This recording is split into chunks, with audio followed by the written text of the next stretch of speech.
teman-teman. Di sini saya akan menjelaskan penyelesaian masalah program linear, yaitu suatu kasus maksimum yang menggunakan metode grafik dengan bantuan aplikasi GeoGebra, dan juga saya akan menjelaskan metode simplex, yaitu soal cerita dengan mengerjakan secara manual dan dengan bantuan aplikasi QM for Windows. Di sini yang pertama sudah ada kasus maksimum yang penyelesaiannya menggunakan metode grafik yang soalnya akan saya baca demikian. Kasus maksimum, seorang pembuat kue mempunyai 8.000 gram tepung dan 2 gram gula pasir. Ia ingin membuat dua macam kue, yaitu kue kering dan kue basah. Untuk membuat kue kering dibutuhkan 10 gram gula pasir dan 20 gram tepung. Sedangkan untuk membuat kue basah dibutuhkan 5 gram gula pasir dan 50 gram tepung. Jika kue kering dijual dengan harga 1.000 per buah dan kue basah dijual dengan harga 1.500 per buah, tentukanlah pendapatan maksimum yang dapat diperoleh pembuat kue tersebut.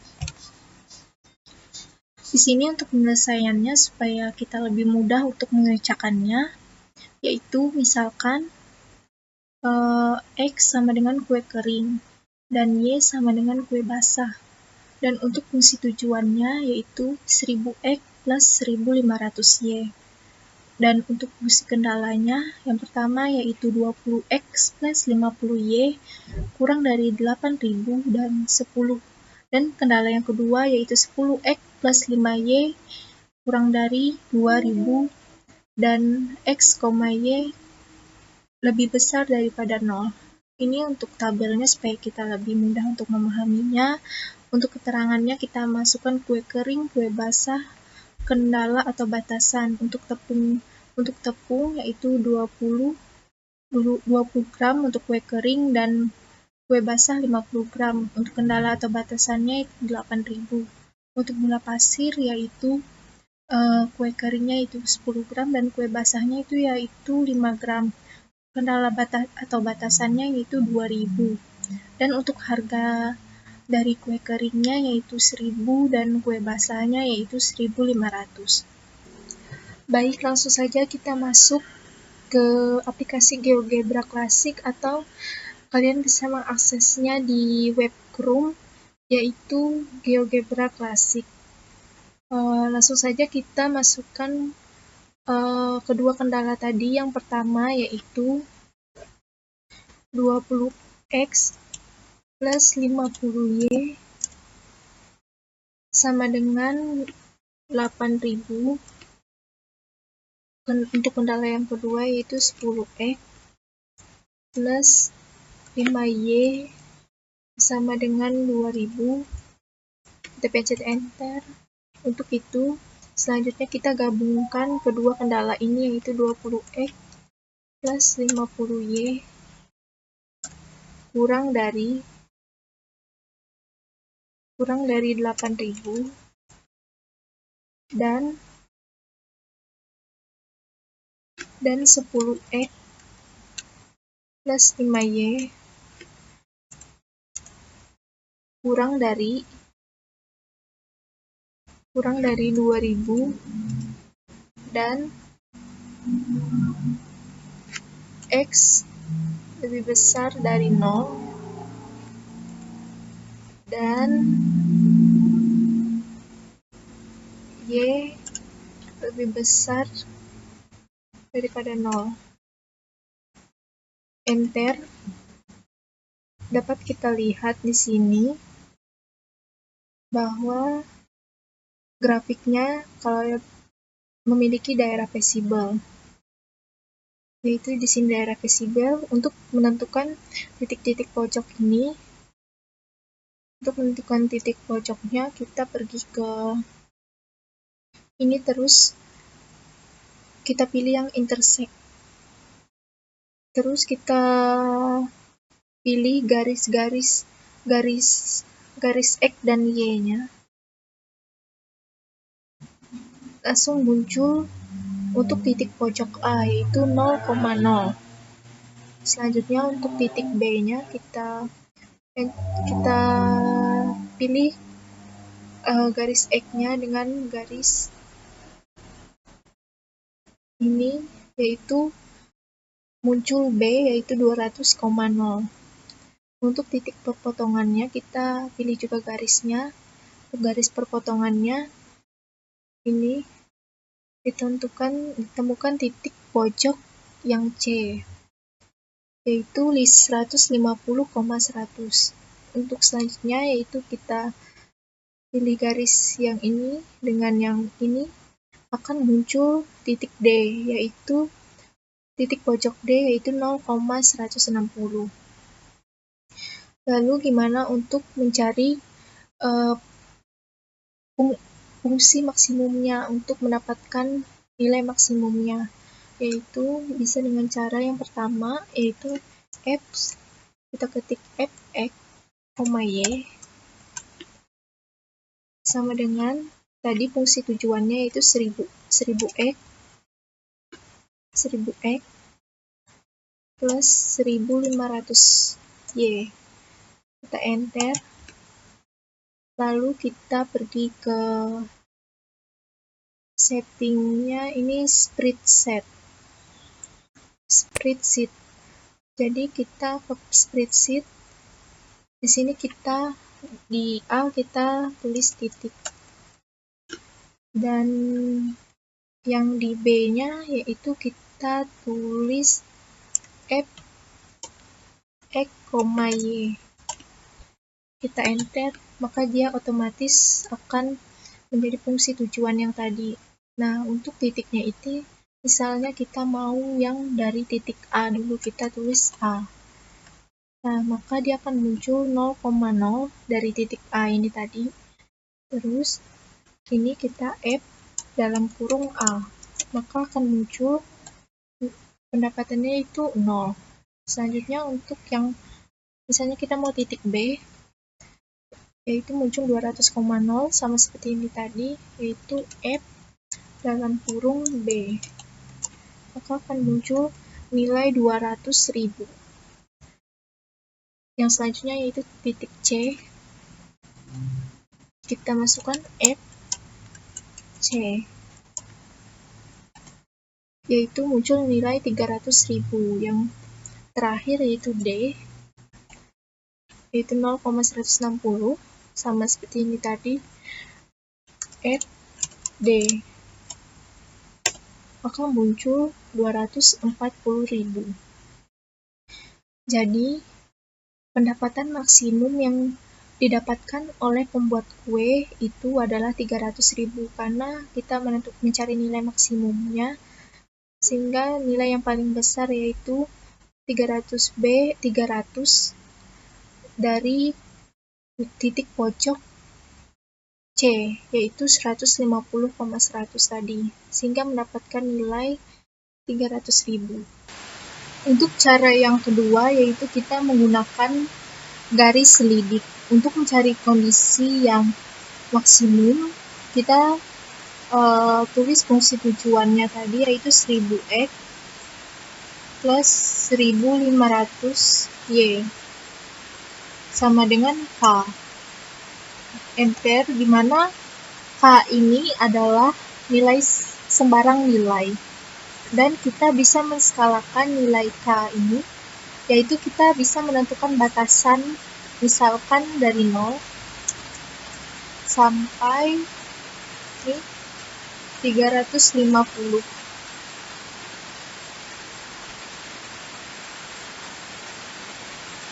Enter. Nah, kita bisa menggerakkan garis selidiknya. Kita bisa menggerakkan garis selidiknya ini secara manual. Nah, untuk mencari nilai maksimumnya, garis selidik ini akan melewati titik-titik pojoknya, dan titik pojok terakhirlah yang akan menjadi nilai maksimumnya. Jadi di sini kita akan menentukan titik pojoknya. Titik pojok yang pertama yang akan kita lewati yaitu titik pojok A, yaitu bernilai 0. Selanjutnya kita akan menggerakkannya, dan dia akan melewati titik yang kedua yaitu titik B. Titik B bernilai 200.000. Selanjutnya kita akan melewati titik D, yaitu titik D itu bernilai 240.000.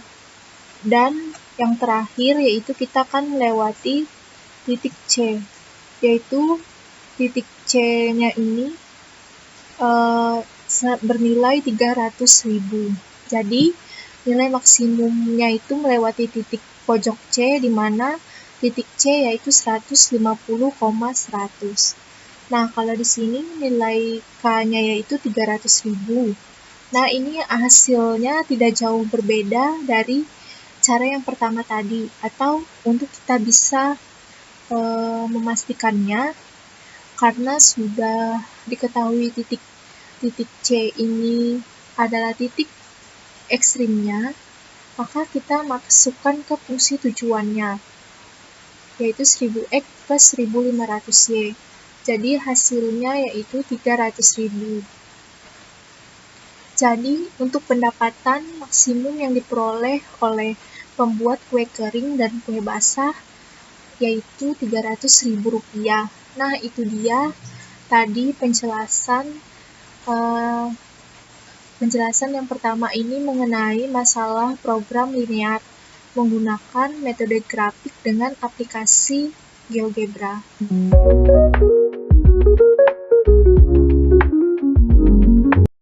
Baik, yang kedua di sini saya akan menjelaskan tentang metode simplex, yaitu soal cerita yang akan saya bacakan demikian.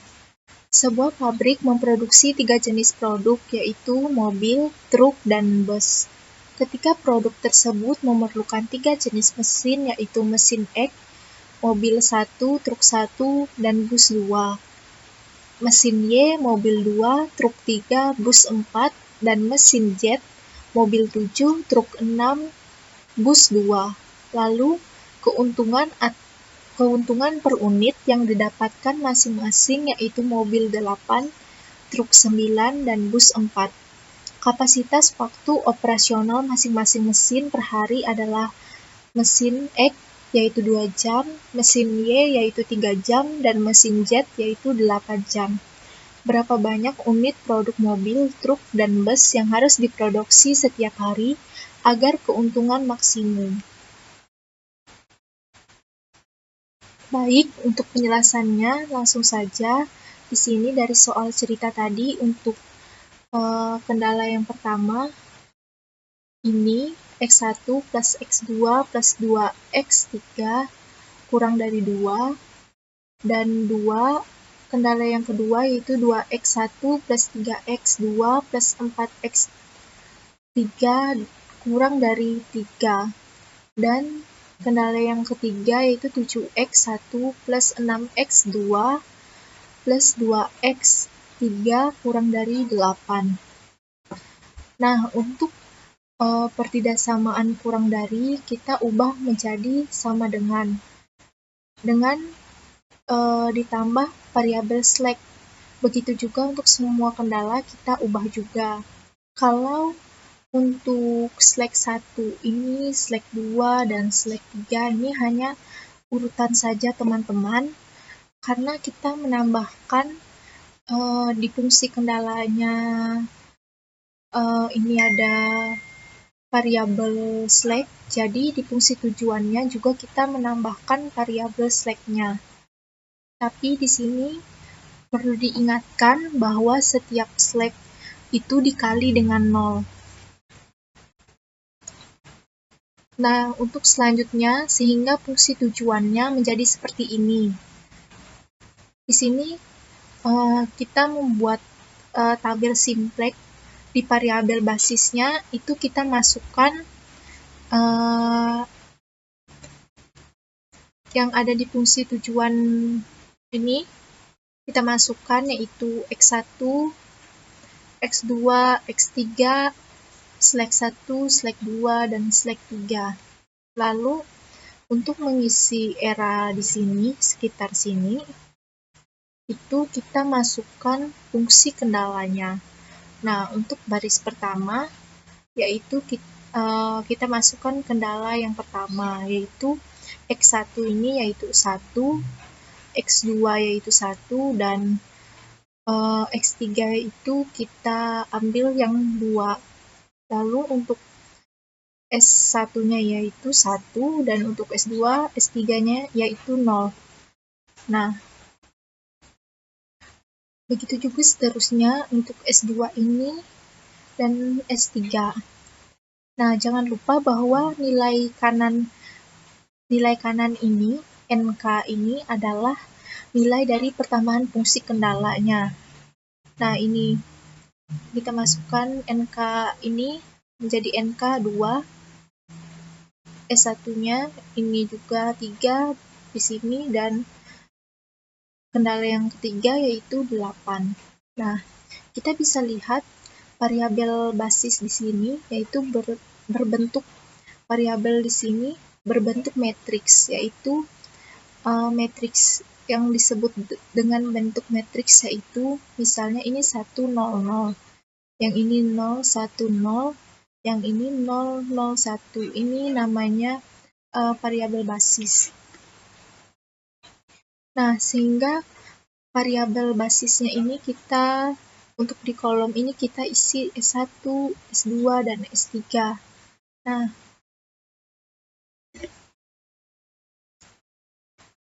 untuk mengisi tabel simpek iterasi yang pertama seperti ini, langkah pertama yang kita mencari kolom kunci. Nah, untuk mencari kolom kunci itu pada maksimasi ini dicari nilai positif terbesar, yaitu 9. Nah, kita lihat di Z sini bahwa nilai positif yang paling terbesar di sini hanya 9. Jadi, kolom X2 ini adalah kolom kuncinya. Sedangkan yang kedua kita mencari baris kunci. Nah, selanjutnya kita mencari baris kunci itu menghitung nilai indeksnya. Nah, untuk nilai indeksnya ini kita perlu nilai kanannya ini kita bagi dengan kolom kuncinya. Misalnya S1 ini. Nah, ini nilai kanannya 2. Dibagi dengan kolom kuncinya yaitu 1. Jadi sama dengan 2. Hasil di indeksnya yaitu 2.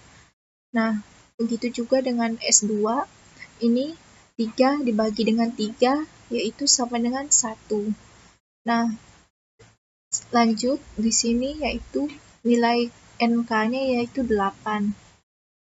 Nilai NK-nya yaitu 8 dibagi dengan 6 yaitu 4/3. Jadi, dipilihlah baris kunci untuk positif terkecil di sini yaitu S2-nya yaitu nilai 1. Ini karena dia adalah paling positif terkecil. Untuk yang ketiga yaitu kita mencari nilai kunci. Nah, nilai yang terdapat pada persilangan kolom kunci, yang ini kolom kunci dan baris kunci, yaitu adalah nilai 3. Nah, di sini nilai 3 ini menjadi nilai kuncinya, sehingga nanti itu variabel yang masuk yaitu X2 dan variabel yang keluar yaitu S2. Di sini ada keterangan bahwa di kolom kunci ini itu warnanya itu adalah warna putih, untuk baris kuncinya yaitu warna biru, dan untuk nilai kuncinya yaitu warna ungu. Jadi di iterasi yang selanjutnya ini saya pindahkan iterasi satunya tadi. Nah, ini kita masuk ke iterasi yang kedua. Jadi untuk menghitung iterasi yang kedua, variabel yang masuk yaitu tadi X2 dan variabel yang keluar yaitu S2. Lalu untuk mendapatkan nilai baru X2 ini, bagaimana cara kita mendapatkan sehingga muncul nilainya seperti ini? Pada iterasi yang kedua adalah kita perlu membagi nilai baris yang S2, nilai lama baris S2 dengan nilai kunci, yaitu 3. Kita membaginya dengan nilai kunci ini tadi, yaitu 3. Jadi masing-masing itu mendapatkan ini X1 yaitu 2/3, 3 dibagi 3, 3 dibagi 3 sama dengan 1. Hasilnya didapatkan di sini, yaitu 4 dibagi 3, yaitu 4/3. Untuk S1-nya yaitu 0 dibagi dengan 3, hasilnya 0. Dan untuk S2-nya 1 dibagi 3, yaitu 1/3. Dan untuk yang S3-nya 0 dibagi 3, 0 dibagi 3 sama dengan 0. Untuk NK-nya kita bagi juga, 3 dibagi 3 sama dengan 1. Nah, jadi seperti itu untuk mencari pada iterasi yang kedua untuk nilai X2 tadi untuk variabel yang masuk. Nah, untuk nilai baru pada baris lain yaitu S1, untuk S1 dan S3 ini, nah, jika kita ingin menghitung nilai baru S1, nah, misalkan nilai lama pada S1, kita lihat pada iterasi yang 1, yaitu kita bisa mengurangnya dalam kolom kunci. Nah, kolom kuncinya yaitu X2. Nah, ini kolom kuncinya pada iterasi 1 X2. Nah, kolom kuncinya 1. Jadi, ini tuh dikali dengan nilai baru. Nah, nilai barunya tadi yang dari X2 ini yaitu 2/3. Nah, yaitu karena sama-sama mereka itu berada di kolom X1 ini, sehingga didapatkan nilai 1/3. Baik, untuk contoh yang lain juga itu sama, nilai baru baris S1. Lalu untuk di nilai selanjutnya yaitu untuk menghitung begitu pula dengan nilai baru baris S3-nya. Nah, misalkan nilai lama pada S3 ini yaitu 7. Nah, dikurang dalam kurung kolom kuncinya yaitu X2. Ini kolom kuncinya. X2 dari X2 ya, yaitu sehingga dikali dengan 2/3. 2/3 dari kolom yang sama-sama X1, sehingga didapatkan nilai barunya yaitu 3. Begitu juga seterusnya, dan hitung sampai nilai NK, dihitung sampai nilai NK ini. Nah, bisa dilihat pada hasil iterasi yang kedua, kolom kunci X1 yaitu 2, itu nilai positifnya. Nah, untuk baris kuncinya yaitu didapatkan S3 yaitu 2/3. Nah, sehingga variabel yang masuknya nanti untuk iterasi yang ketiga yaitu X1, dan variabel yang keluar yaitu S3.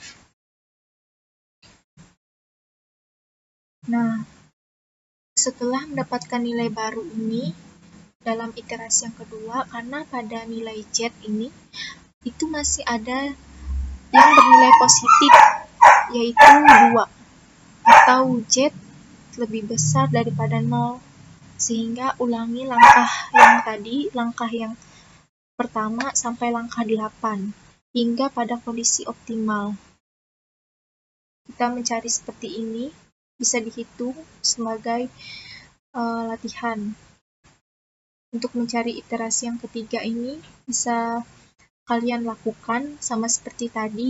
Nah, jadi bisa kita lihat di iterasi 3 ini bahwa nilai Z lebih kecil daripada 0.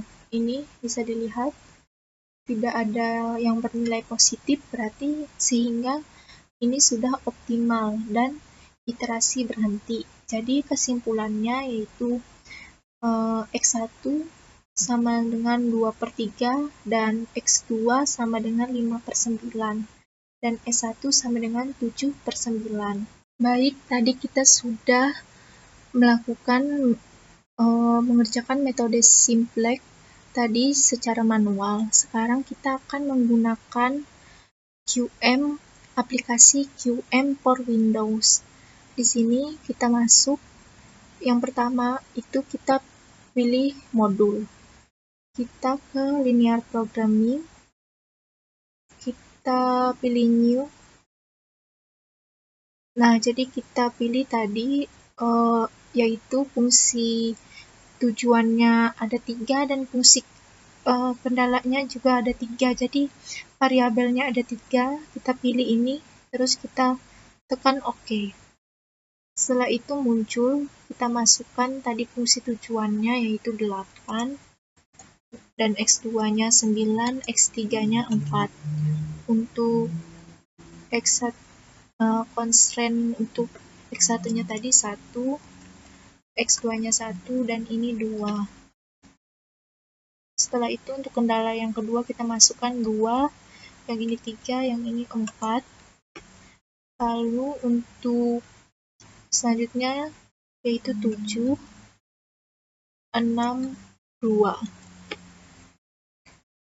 Untuk RHS-nya, untuk RHS-nya itu kita masukkan nilainya tadi yaitu 2 dan 3 dan ini 8. Terus kita tekan solve. Kita tekan solve ini, lalu dia akan keluar hasilnya. Nah, untuk kita melihat iterasinya dan untuk pembuktiannya tadi, kita bisa melihat di iterasi ini. Nah, ini bisa kita lihat hasilnya, yaitu tadi sama sampai ke iterasi yang ketiga, yaitu ini nilainya bernilai negatif C, J dikulang J, Z, J. Bisa dilihat tabel yang dibuat manual dan hasil yang dari QM for Windows itu hasilnya sama-sama. Jadi itulah cara menggunakan mencari metode simplex dengan cara manual dan dengan bantuan aplikasi QM for Windows.